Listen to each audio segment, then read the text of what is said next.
What's up, y'all? It's your boy Magnus.Magneto from Now or Never crew. This is your boy. Sorry, I'm like big TikTok energy right now. I just finished filming one, and I'm doing this every day. So like, bro, expect me to get even more and more crazy and wild as I get more comfortable with you guys. So yeah, this is just the beginning. It's not gonna get better. It's just gonna get like a lot weirder, okay?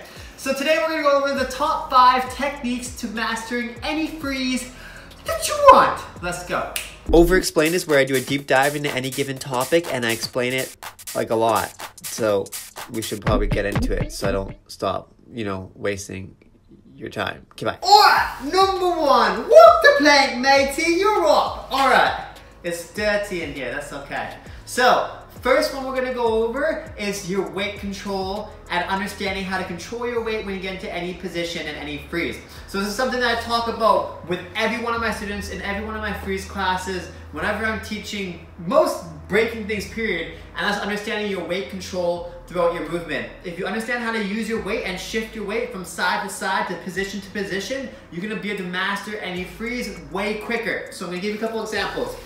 Number 1, basic shoulder freeze, right? We're gonna start off easy and then go more and more advanced. So, if you can identify where your weight needs to be, number 1 on what points, it's gonna help a lot. So, if you've ever seen a shoulder freeze, you know your legs are off the ground, which identifies that the weight needs to be on your shoulder and your head and your hands, correct? So what you have to do is make sure you get all your weight to that position first. So walk yourself up, transfer your weight over. Once all your weight's here, it's gonna be a lot easier to hold. So that one's more obvious, but let's go to like a teddy bear. How do you transfer from a teddy bear to an air baby to potential one-handed air baby and to things like that? Well, we start off, how do we even get to a teddy bear? Teddy bear, your feet have to come off the ground. So we always have to lean our weight onto our arms, right? Totally. But now if we want to transfer to a side, how do we get there? Well, we literally get there by bringing our weight over to one side, right? So if we bring our weight over to one side, now we went too far, we overshot, so we have to lean back forwards. Then we're in our air baby. Now if I want to go back to center, I just have to bring my weight back over to center, right? If I want to go to the other side, I lean my weight to that side. So this goes for all things. So basically this whole tutorial, I'm gonna jump between like absolute beginner stuff to extremely advanced high level stuff. So just stay with me, there's gonna be something for everybody here. So let's say you're going for a double-handed turtle, because a lot of people, just due to flexibility or whatever, they can struggle with this position, but they have this position easy. Now the biggest thing with learning a position like this is a lot of people just want to kind of jump into it, and if you can jump into it, great. But if you don't understand how to do it, and your elbows are slipping off, or you're falling backwards, or you're falling forwards too much, it's really about understanding where your weight needs to be. So you have to learn how to get like your butt, your thighs, your knees, everything over top your arms. Now how you do that is, let's say you're here, right? You have to literally learn how to transfer your weight onto your arms by pushing the weight forwards. Now if you go too far, you're gonna obviously fall. So there's that middle point right in the center, right? So what I have to do is I have to go down here. If I slide my weight forwards over top my arms, then I can actually hold it pretty easily, right? And same if I want to go to one side, I just transfer my weight over there. I go to the other side, I transfer my weight over there. And then again, if I want to go one-handed, you just have to identify where the weight is currently and where it needs to go. Those two things. The weight is here, and it has to go to my left arm. So I transfer it to my left arm. Then I can go fingertips, I can go one hand, I can do whatever I want because all my weight's over there. Same with if you go into like a headstand, right? Let's say I want to learn how to do some like one-handed stuff. I want to learn how to do threads and all that stuff, but I have no idea how to even begin there. Well, it begins with learning how to, again, you guessed it, transfer your weight from side to side. Because if I can transfer my weight over by pulling my body physically over by using my legs to teeter-totter myself just like a seesaw, then everything becomes simpler. Now, even if you're going to go to something more advanced, like let's say you want to get some weird, like freeze like this, where you're holding here, and you're maybe here, or you're holding it one-handed, or whatever, something like that. It's the same thing. Identify where your weight is and how to transfer it over there. Balancing it just like if you're gonna balance rocks. You have to find that balancing point, and you find that point by literally messing around with weight. Just as if we're here, and you're gonna go back and forth, do the same thing, but with your freezes. So, first line my body up in a position where I think I can transfer my weight around, which is here. Now, I obviously need to go front, because all my weight's going here, and I need to go in. So because I'm already familiar with this position, I know, because I have to go up and here. Because then from here, my weight's over top my arm, my tricep, my hand, everything is gonna be controlling it so that I can easily get to the position and then lean over and then hold it and go one-handed if I want to, right? Now really think about that whenever you're trying to learn new freeze or anything. Where is your weight now and where does it need to go? If you can figure those two things out and figure out how to transfer from point A to point B, it's gonna become much simpler. Number 2, progressive body adaptation. Adapting your body to the environment that it needs to be in. So let's go back to that turtle freeze for instance, okay? Let's say you're like this and you're like, how the heck do I hold this? Well, again, I already identified where my weight is. My weight needs to be here from the last technique. So now I have to figure out how to make my body move and adapt to that position so that I can hold it as efficiently as possible. So if I bring my knees in, obviously my waist needs to go more center. And if I flatten myself out, it'll be easier to hold. Because for me, if my knees are in like this, my elbows are disconnected. So to figure out how to adapt it so that my body is as flat as possible and as crunched as possible. Then if I can do that, holding that position, something becomes very simple. Same with like an air baby. Air babies is one that I struggle with. A lot of people struggle with just two-handed. I'm not talking about like crazy advanced one-handed ones or whatever. Just a basic two-handed one. How can you adapt your body to best fit that position, right? So how do we even hold that air baby? Well, number 1, we've got to adapt our leg into the shape that fits. Then maybe we want to start going one-handed. Well, how do we do that like this? There's no way. I have to lean my weight all over there. Well, maybe if I can bring my leg over here and then like adapt it down here, suddenly more weight's coming off that other hand. You know what I mean? And it's the same thing with most things is if you learn how to adapt your body to the best shape possible, it's something gonna be a lot easier to hold that. Let's go back to that headstand. All right? Now for here, and I wanna go like one-handed, right? It's gonna be a lot harder. But if I can figure out how to adapt my body shape to best fit that position and angle so I can hold it, now I can hold this way easier versus if I was up here trying to hold it, it's way harder. But I learned how to adapt my body. I twisted my hips, I brought my foot low so it gave me balance, and then I brought my knee on my elbow, and now I can hold here and talk to you while doing it, you know what I mean? So try to figure this out with each position that you're doing. So again, you can use this for very basic things like your teddy bear, like your turtle, like your air baby that we're talking about, and you can also do this for very advanced ones, right? A lot of the unique freezes you see me do, I've created them not by having a ton of strength, but by literally figuring out how to pretzel my body into a shape that fits the position that needs to be in. It's just about playing, like if you're balancing rocks. Again, I'm using that analogy. I'm gonna give you an example of how I created this one. Okay, so this freeze, I don't know if you guys remember this one that I made before. I physically, like holding that position is not very easy for me. But what I did is I used my chin as a base point. Kind of like thinking about like building a house. That's how I think about it. If you can find more supporting points to your freeze, suddenly it becomes way simpler. So I grabbed here, which then gives me this base. This is strong here. So now if I put my foot in here, suddenly this is all supported. And I can push with my foot to this arm to create that strong position so that when I push down, this is already solid up here. All I have to do is get this leg to be solid now. And I get that leg solid by straightening it and holding it like a base or a beam in a house. And then I push down at the same time, so I have these 3 points. I created this one point here, this connection. I created my second point pushing down. Then my third point by pushing forwards. So then you got this boom position where I can actually hold. And again, strength-wise, I'm not the strongest guy, but if you can figure out how to control your weight and adapt your body into those positions, you're gonna create these really crazy positions you didn't think were possible or that you could potentially even do simply by, again, adapting your body. Someone like Kid David does this really well as well. So any of these freezes you see him do on the side. It's not necessarily about having super strength. It's about learning how to use your body to your advantage. Push this one base into each other, creating a solid base. Then suddenly you have this position you can hold. Then my legs out here, I can't get them off the ground. How do I do it? We have to play around. What if you bring your leg in? What if you go a bit more front? So you kind of over top that. Then what if I bring this leg maybe higher, like this, and then maybe I grab this leg. You see, suddenly I can actually hold that now, because again, I created that fixed position here and here, which keeps this leg off the ground. Now I just have to deal with this one. If I bring my knee into my stomach, I can actually create that connection with my hip, so I can actually hold it. So then, I'm actually balancing now. Then we try this freeze. One more time. Next one. So we already touched on this within the last two concepts, but I really want to drill home. The third concept and technique is flexing your body and control points. If you understand where to engage and where to flex, which we were just talking about with this part of our leg, then you're suddenly going to be able to learn how to hold these positions, again, you never thought you would be able to hold.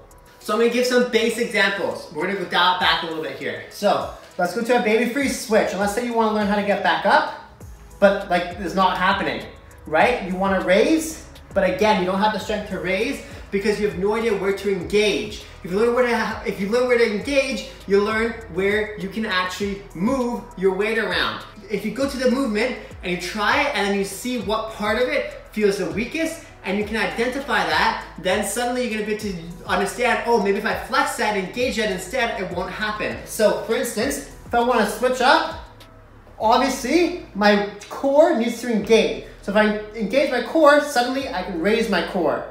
But if it's not engaged, I can't raise it, dude. You have to physically engage your core, then you can raise it and do whatever you want with it. This goes with all your movements. So let's say you want to start going into a sideways one-handed handstand, just with this hand here. We understand our weight control, we understand our body adaptation. So let's do that.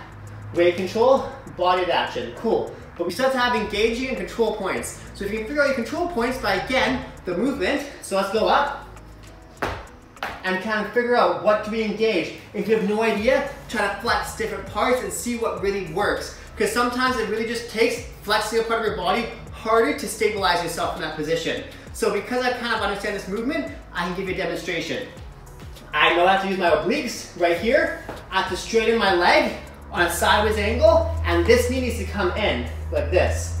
So I need to go like that. So I have to engage in here. I have to engage my leg here, pull it upwards a little bit, because if I pull it up, then then it actually pushes my weight more into my arm.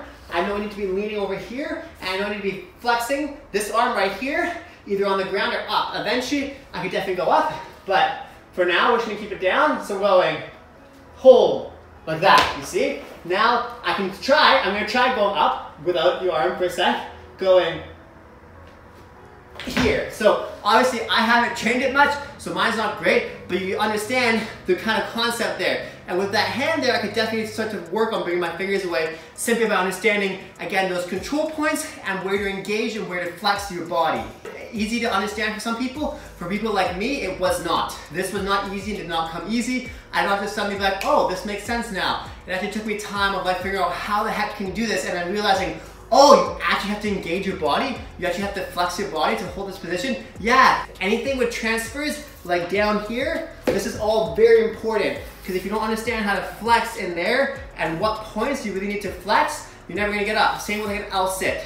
Some people, they can't do this physically because they're not flexible enough here. Other people, they don't know how to curve their leg in like this and flex all in here. Because when you're doing something like this, it's natural that my thighs have to flex. If you don't know how to flex your thighs and bring your legs up, you're not going to be able to, again, move them up like this and hold it. Because you actually have to hold the body, because if my legs are loose, I'm never getting off the ground. They have to actually physically be tight.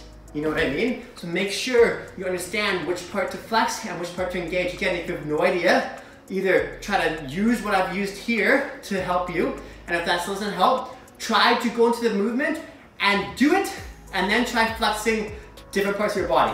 Maybe a leg, maybe a head, maybe an arm, maybe a thigh, whatever it may be. Flex in different positions, and you're gonna find it's actually a lot simpler than you thought it was. So those are the three main ones. Now the last two are more supporting roles, okay? Number 4, but the first supporting role is your breath control. Breathing is huge.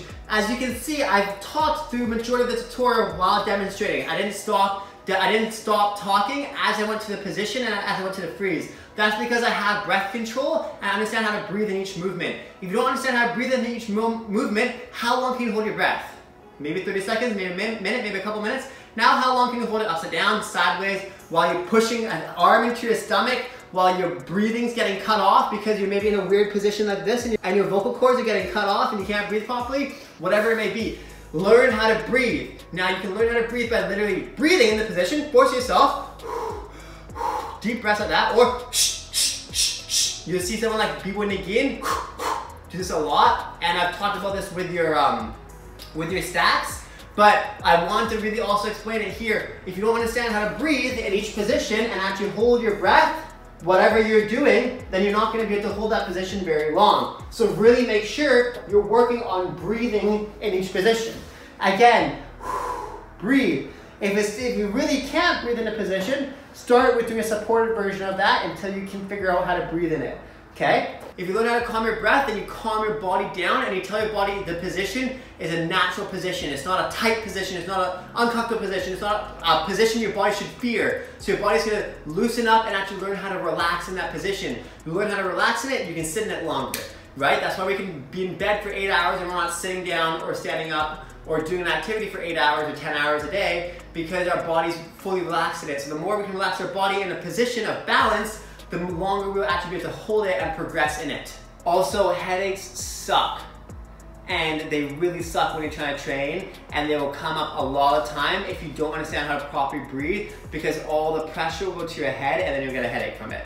Okay, lastly, identify fast tracking tools. So this could be from as beginner as literally using like a yoga mat or something for your shoulder freeze so that you don't hurt your body, or it could be as advanced as using like an air flare machine for learning how to do air flares. Don't ever feel like you're less of a b-boy or a breaker or less hip hop because you're using a tool to support and fast track your growth and progression in this movement and dance. That's the stupidest mentality I've ever heard, and I know some people believe that, but tools like these are made to help us progress. If you have air flares and someone doesn't, and you use the machine and they did it, who has air flares? That's what I thought. So don't ever think that that's anything less than being smart and training smart and efficiently. So again, tools could be padding.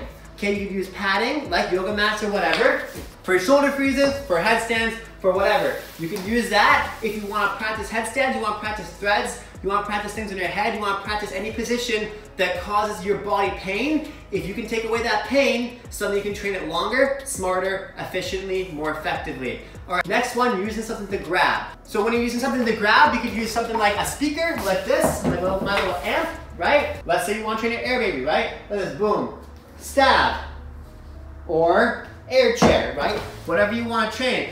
If you have something like this to hold on to, then it's going to help you support it and understand that movement better, right? And then eventually, as you get better and better, you can go 5 fingers like this, here, 1 finger here, maybe just a finger on tip like this, right? Same with like handstands, right? That same one we were doing earlier. If I use this, it's going to help, right? Now let's say you have like walls. You can use walls for your handstands. I do it all the time, you guys remember.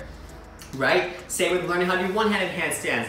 Learning how to do pikes. You can grab onto bars or any ballet bars or anything. Great use, right? For a supported tool. Or for anything like those freezes that we're doing, the L-sit style stuff. You could get something little like this and then push yourself off. Now you can suddenly practice that position with a bit of your body elevated. So it's going to be a lot easier to eventually get it off, right? So again, identify fast tracking supportive tools. This could be any object or thing that can help you benefit you in your practice. Something to grab onto, something to prop a bit of your body up that's hurting, something for padding, something that you can, again, use as a wall or anything to help you be in a position longer. Because the more you can be in a position that you find challenging for yourself without taking the challenge out of it, suddenly that movement is something you're going to learn and progress faster because you're sitting in it longer, so your body and mind is understanding more. That's all she wrote. I just talked a lot. Take a breath. I'm not on drugs. This is my drug. if you like this video. Please comment down below. Tell me what you'd like me to talk about mastering techniques of next. Like, subscribe, smash bell button for more videos. Your boy Magnus.Magneto is out. Pop! Love is love.